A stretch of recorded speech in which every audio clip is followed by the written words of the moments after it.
Hi and welcome back. Let's go now to 1956.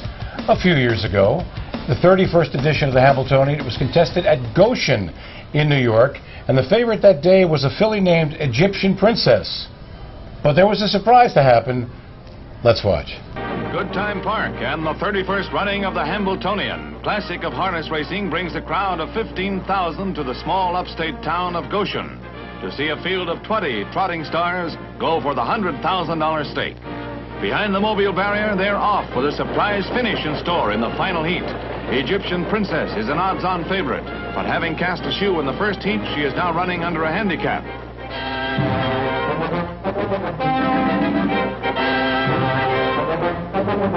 They're in the backstretch. Keep your eye on the Intruder next to the outside. He's coming up fast from 6th place and is challenging Egyptian Princess. Under the stress of the final drive, several of the horses break stride, but the Intruder is not to be denied. After making a dismal showing in previous heats, he romps home to eat his oats out of the famed cup and pay 4-1 to his backers. An invalid last year, the Intruder is in the winner's circle this year. The Intruder with Ned Bauer. Have you ever heard of Ned Bauer? I'm sorry, I haven't. Yeah, just a little bit before my time. This guy's got to be really old because I never heard of Ned Bauer, and I've heard of everybody from who's long up. I hope his family isn't watching. I hope not. We love Ned. We really do. Ned wins with the Intruder. And the Intruder, of course, was the horse that the great Philly soul group, the Intruders, was named after. Oh, okay. I don't know if that's true. I made it up, but it sounded good, you know. Anyway, the 1956 Hambo went to the Intruder. And now let's go to the present day and find out what happened at Harrah's Chester right here. And with that, here's Heather. We got a field of $20,000. I'm sorry.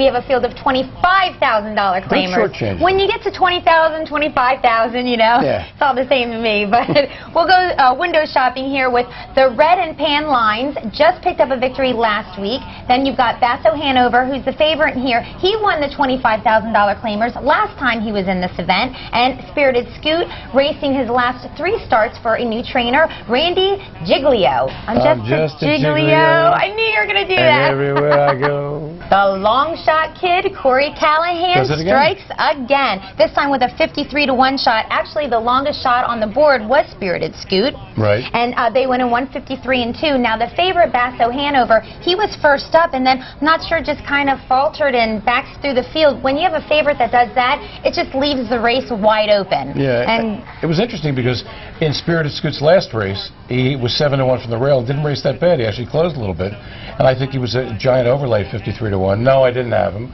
But Corey Callahan brings him in at 53-1. Yeah. Ka-ching, ka-ching, ka-ching. We're going to talk to Corey about the race. Corey, what are you, like the Rodney Dangerfield of harness racing? People are like letting you go off at huge odds.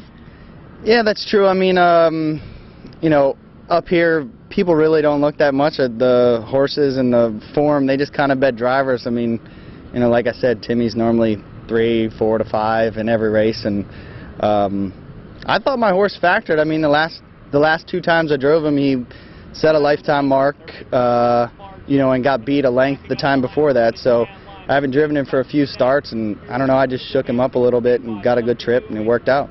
Yeah, I have to say it's pretty wild because this horse is actually sort of in a new stable the last few starts. And you were driving him for the previous trainer and I think finished 1st and 2nd. Right. So the new guy, did he just decide, hey, maybe I should put Corey back up? Did he come to you or anything? Yeah, I mean, he came up and asked me, he said, you know, what's the deal with this horse? He hadn't gotten a check, and I said, you know, I don't really know. Like, he was good the last couple times I drove him, so when the sheet came out, he put me up, and I don't know, it worked out. I got lucky, I guess. It definitely worked out. Well, Corey Callahan might be long shot on the track, but he's even money with the ladies. I had to embarrass him a little bit.